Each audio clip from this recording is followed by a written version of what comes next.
Hello student, आज solid state का जो क्वेश्चन बैंक प्रश्न है उसको हम लोग सॉल्यूशन करेंगे और अभी से आपको प्रत्येक चैप्टर वाइज ये मिलते रहेगा। सॉलिड स्टेट, फिर सॉल्यूशन, फिर इलेक्ट्रोकेमिस्ट्री, केमिकल काइनेटिक्स, इस तरह से सारे चैप्टर आएंगे। तो अभी जो क्वेश्चन बैंक का सिर्फ क्लास दिया जा रहा है, जो 2009 से लेकर के 2025 तक में जितना भी प्रश्न पूछा गया है सॉलिड स्टेट से, वो सारे प्रश्नों का एक कलेक्शन है क्वेश्चन बैंक में। उसी के का सलूशन हम लोग करेंगे और आप लोग इसको अच्छा से देखिए और कहीं कोई कंफ्यूजन हो तो फिर ऑफलाइन या ऑनलाइन क्लास में आप हमसे सवाल जवाब करिएगा। चलिए ठीक है, आगे बढ़ते हैं। पहला क्वेश्चन जो है, देखिए पूछा गया है 2021 के एनुअल एग्जाम में पूछा है कि बेरबेदार ठोस का उदाहरण है। बेरबेदार ठोस पढ़ाए हैं। मॉलिक्यूलर स्ट्रक्चर के आधार पर सॉलिड दो प्रकार के होते हैं, crystalline solid, non crystalline solid. तो अभी जो ये सवाल आ गया उसी के आधार पर क्वेश्चन आ गया ये बेरबेदार। तो बेरबेदार कौन कौन है भाई? इसमें सिर्फ रबर होगा, क्योंकि हीरा, ग्रेफाइट और नमक ये तीनों रबेदार पदार्थ है और ये रबर जो है बेरबेदार पदार्थ है, यानी सही आंसर आपका रबर होगा। चलिए, तो हीरा, ग्रेफाइट, अगर आप इसको याद करना चाहें तो हीरा, ग्रेफाइट और नमक ये तीनों को आप रबेदार के रूप में याद रखें। रबेदार ठोस पदार्थ है। चलिए, दूसरा क्वेश्चन है, निम्नलिखित में कौन अक्रिस्टलीय ठोस का उदाहरण है? फिर नॉन क्रिस्टलाइन सॉलिड से रिलेटेड प्रश्न है। अक्रिस्टलीय ठोस, सोडियम क्लोराइड। दूसरा क्वेश्चन जो आप सोडियम क्लोराइड देख रहे हैं, जिंक सल्फाइड है और ये सिलिकॉन कार्बाइड, ये कोवेलेंट सॉलिड है। ये तीनों क्या है? NaCl, ZnS, ये दोनों हो गया आपको आयनिक सॉलिड हो गया, और सिलिकॉन कार्बाइड ये क्रिस्टलाइन सॉलिड है। क्रिस्टलाइन सॉलिड है। तो पूछा जा रहा है कि नॉन क्रिस्टलाइन कौन होगा? तो सही जवाब कौन हो गया? कांच। तीसरा क्वेश्चन है, HCP इकाई सेल में परमाणुओं की संख्या है। Hexagonal close packing.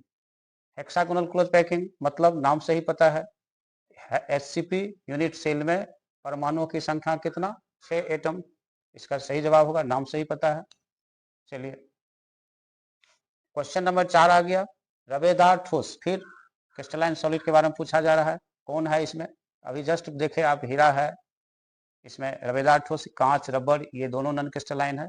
ये 4 नंबर का जो आप एक्सप्लेनेशन कीजिएगा, तो हीरा और ये हीरा क्या है? रबेदार है, रबेदार है। अब बाकी कांच और रबर, कांच और रबर क्या है? बेरबेदार है। तो इस तरह से आप तैयारी कर लें, रबेदार है।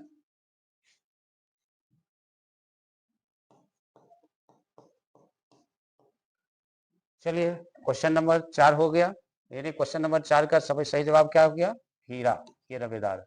क्वेश्चन नंबर 5 हो गया, बेरबेदार ठोस का कौन पदार्थ है? बेरबेदार, तो बेरबेदार पूछा जा रहा है, तो क्लियर है कांच है। जस्ट अभी देखिए, लगातार ये क्वेश्चन मॉलिक्यूलर स्ट्रक्चर के आधार पर आ रहा है। या ग्रेफाइट अभी जस्ट देखिए आप, रबेदार पदार्थ है। 6 नंबर प्रश्न है, एक धातु का रवाकरण, रवाकरण का अंग्रेजी होता है crystallization, hexagonal close packing SCP संरचना में होता है। धातु की कोऑर्डिनेशन नंबर क्या होगा? SCP हम पढ़ाने वक्त बताए हुए हैं क्लास में, आप देखिए 6 नंबर का क्वेश्चन, आप चाहे SCP हो या CCP हो, इसका कोऑर्डिनेशन नंबर हमने बोला था 12 याद रखना है।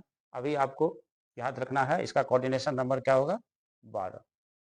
चलिए, हाँ चलिए, अगला प्रश्न आ गया, निम्नलिखित में से कौन से जोड़े में क्रमशः टेट्राहेड्रल वॉइड्स और ऑक्टाहेड्रल वॉइड्स उपस्थित रहते हैं? ध्यान देना है, टेट्राहेड्रल वॉइड्स की बात हो रही है और ऑक्टाहेड्रल वॉइड्स की बात हो रही है। तो ये 2018 में पूछा गया है। तो आपको याद होगा, एक क्लास में हम वॉइड्स के संदर्भ में एक थ्योरम लिखा दिए थे और उसको अभी आप सुने फिर से। तो उसमें लिखाए थे कि SCP या CCP संरचना में भाग लेने वाले परमाणुओं की संख्या ऑक्टाहेड्रल वॉइड्स के बराबर होती है तथा टेट्राहेड्रल वॉइड्स की संख्या ऑक्टाहेड्रल वॉइड्स की संख्या से दोगुनी होती है। उस कंसेप्ट का अगर आप यहाँ प्रयोग करते हैं तो क्लियर है, चाहे कोई भी है ना संरचना हो, चाहे एससीपी हो या सीसीपी हो, उसमें दो ही बॉन्ड्स होगा, एक टेट्राहेड्रल एक ऑक्टाहेड्रल, यानी सही जवाब आपका क्या होगा, SCP and CCP, right answer. चलिए, निम्नलिखित में कौन बेरवेदार ठोस है? बेरवेदार नॉन क्रिस्टलाइन सॉलिड को कहते हैं अंग्रेजी में, इसको नॉन क्रिस्टलाइन सॉलिड है। बेरवेदार पूछ रहा है, अभी जस्ट आप पढ़े ग्रेफाइट रवेदार है, ग्रेफाइट रवेदार है, क्रोम एलम रवेदार है, सिलिकॉन कार्बाइड भी रवेदार है। सही जवाब क्या हो गया, क्वार्ट्ज ग्लास। ये क्वार्ट्ज ग्लास क्या हो गया, बेरवेदार हो गया। क्यूबिक क्रिस्टल में ब्रेविस लेटिस की संख्या क्या होती है? ब्रेविस लेटिस क्यूबिक क्रिस्टल में पूछा जा रहा है, तो अगर आप इसको देखें तो हम थोड़ा पीछे जाके क्लास में जो बताए हैं असाइनमेंट में, उसको निकाल के दिखा रहे हैं आप लोग को, है ना। ये देखिए,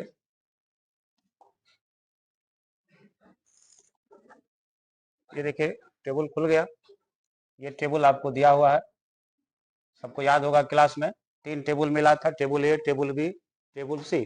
तो टेबल ए में देखिए ये क्रिस्टल स्ट्रक्चर है जो 5 टाइप का है, इसका कोऑर्डिनेशन नंबर है।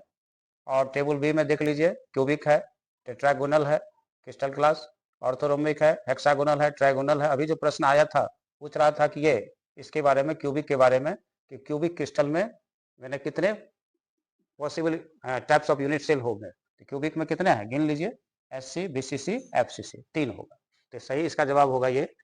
चलिए, और अभी अभी देखिए हम चर्चा किए थे, एससीपी हो, एफसीसी हो, सीसीपी हो, सबका कोऑर्डिनेशन नंबर 12 होता है। हाँ चलिए, अभी हमने आपको टेबल में दिखा दिया कि टेबल से आपको क्यूबिक क्रिस्टल में ब्रेविस लेटिस संख्या कितनी होती है, तो सही जवाब क्या है, ए। याद रखिए, क्रिस्टल सिस्टम की कुल संख्या कितने से, अभी आप जस्ट टेबल में, ये टेबल से कनेक्टेड प्रश्न था। अभी जो आप देखिए table number A B C, तो बी नंबर टेबल में आप क्रिस्टल सिस्टम की संख्या कितना होता है, 7, जो असाइनमेंट में अभी जस्ट आपको दिखाए थे, हर स्टूडेंट को मिला हुआ है। फिर अगला प्रश्न है, निम्नलिखित में से कौन कोवलेंट सॉलिड है? कोवलेंट सॉलिड पूछा जा रहा है, सहसंयोजक ठोस, तो क्लियर है हीरा होगा। क्या होगा, हीरा। अब लोहा क्यों नहीं होगा, लोहा मेटल है, मेटेलिक सॉलिड है। सोडियम क्लोराइड आयनिक सॉलिड है, अगर लोहा की बात करिए तो ये क्या है, आयनिक सॉलिड है, मेटेलिक सॉलिड है, ये मेटेलिक है। ये NaCl, ये आयनिक है, और ये कॉपर भी क्या है, मेटेलिक है। तो इस तरह से आप देखिए, और हीरा हो गया कोवेलेंट सॉलिड, समझ गए हैं। नेक्स्ट क्वेश्चन,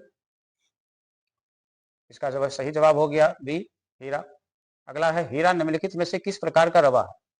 हीरा निम्नलिखित में से किस प्रकार का रवा है, आयनिक, मॉलिक्यूलर, कोवेलेंट, मेटेलिक। अभी जस्ट आप पढ़े कोवेलेंट हो, क्या पढ़े, कोवेलेंट, क्योंकि हीरा में स्ट्रॉन्ग कोवेलेंट बॉन्ड होता है, जिसके कारण सबसे कठोर पदार्थ है, और प्रकृति का सबसे कठोर पदार्थ हीरा को ही माना जाता है, क्योंकि उसका बॉन्ड काफी मजबूत होता है।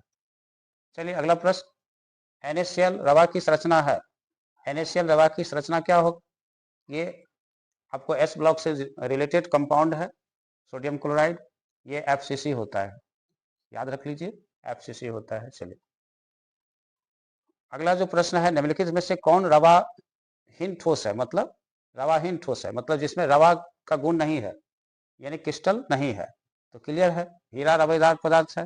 हीरा क्या है, रवेदार पदार्थ है। साधारण नमक भी रवेदार पदार्थ है, ग्रेफाइट भी रवेदार पदार्थ है। सही जवाब क्या हो गया, कांच। अगला क्वेश्चन, पिंड केंद्रित घनाकार इकाई सेल में परमाणुओं की संख्या होती है, यानी BCC, पिंड केंद्रित का मतलब है ये BCC है, BCC है। BCC यूनिट सेल में एटम की संख्या हर छात्र को याद करवा दिए थे, और अभी इस पर प्रश्न आया, तो इसका सही जवाब क्या होगा, 2। निम्नलिखित में कौन रवादार ठोस नहीं है, फिर आगे रवेदार ठोस नहीं है, सिलेक्ट कीजिए। KCl रवेदार ठोस है, सीजियम क्लोराइड ये भी रवेदार ठोस है, और रोम्बिक सल्फर भी रवेदार पदार्थ है, और ये ग्लास, कांच हो गया, कांच जो है रवेदार ठोस नहीं है। फिर अगला क्वेश्चन है, एक क्रिस्टल में कितने प्रकार के ब्रेविस लेटिस संभव? ब्रेविस लेटिस की संख्या 14 होता है, जो आपको पता है, ये 14 हो गया इसका आंसर। चलिए अगला प्रश्न देख लीजिए, कहता है BCC इकाई सेल में, BCC यूनिट सेल में सबको पैकिंग फ्रैक्शन का कैलकुलेशन करवाए थे, क्लास में याद होगा। BCC का निकाले थे, FCC का आपको याद होगा, BCC का निकाले थे, कितना आया था, 68% के आसपास। SC का आया था 52% और FCC का आया था 74%। सबको पता ही होगा। तो यहाँ इतना घटा देंगे 100 में से तो खाली वाला नहीं मिल जाएगा। जैसे यहाँ BCC पूछ रहा है कितना खाली होगा, तो 100 में से 68 घटेगा तो 32 हो जाएगा इसका आंसर। चलिए, ये भी टेबल से कनेक्टेड क्वेश्चन है, वो आप देख लीजिए। टेबल नंबर ए में जो क्वेश्चन है, तो उसमें ये कोऑर्डिनेशन नंबर है जो मात्र 5 होता है, उसको याद रखिएगा। सोडियम का 4 होगा, इसमें सोडियम ऑक्साइड में, ऑक्सीजन का इसका 8 होगा। ये फिर अगला क्वेश्चन, एक ऑक्टाहेड्रल वॉइड्स निम्नलिखित में से कितने गोलों से घिरी होती है। ऑक्टाहेड्रल वॉइड्स पूछा जा रहा है। ऑक्टाहेड्रल मतलब ये हाइब्रिडाइजेशन से वर्ड कनेक्टेड है और उसमें संख्या 6 होता है। तो इस हिसाब से अगर आप देखें तो ये हो जाएगा आंसर बी। फिर किसी धातु की षटकोणीय सीमित पैकिंग संरचना में समन्वय संख्या होती है, यानी षटकोण हेक्सागोनल पैकिंग की बात हो रही है। किसी धातु के हेक्सागोनल क्लोज पैकिंग में कोऑर्डिनेशन नंबर क्या होगी, तो जस्ट बताए थे कि 12 होगा। चलिए 12 लगाइए। नेक्स्ट क्वेश्चन देखिए, अगला प्रश्न, रवा में जब इलेक्ट्रॉन ऋणायन द्वारा नेगेटिव आयन द्वारा खाली स्थान में पकड़ लिया जाता है तो कौन सा दोष उत्पन्न होता है। पढ़ाए थे, मेटल एक्सेस डिफेक्ट 2 कारण से होता है, नेगेटिव आयन के वैकेंट के कारण या एक्स्ट्रा पॉजिटिव आयन के कारण। लेकिन एफ सेंटर जो होता है वो कलर प्रदान करता है। इसका सही जवाब क्या हो गया, ये जब ये रवा में ये इलेक्ट्रॉन नेगेटिव आयन द्वारा खाली स्थान में पकड़ लिया जाता है तो उस जगह को कहते हैं एफ सेंटर। निम्नलिखित में से कौन सा ऑक्साइड लौह चुंबकीय गुण प्रदर्शित करता है। लौह चुंबकीय मतलब जो चुंबक की ओर तेजी से आकर्षित होता है वो इसमें आएगा। तो तेजी से आकर्षित करने वाला कौन है, आपको पढ़ा हुआ ही है, CrO2 होगा। ये आप NCERT के टेक्स्ट बुक में भी आप देखिए एग्जाम्पल है, टेक्स्ट और किताब में भी आपको मिलेगा हर जगह, और क्लास में भी हुआ है।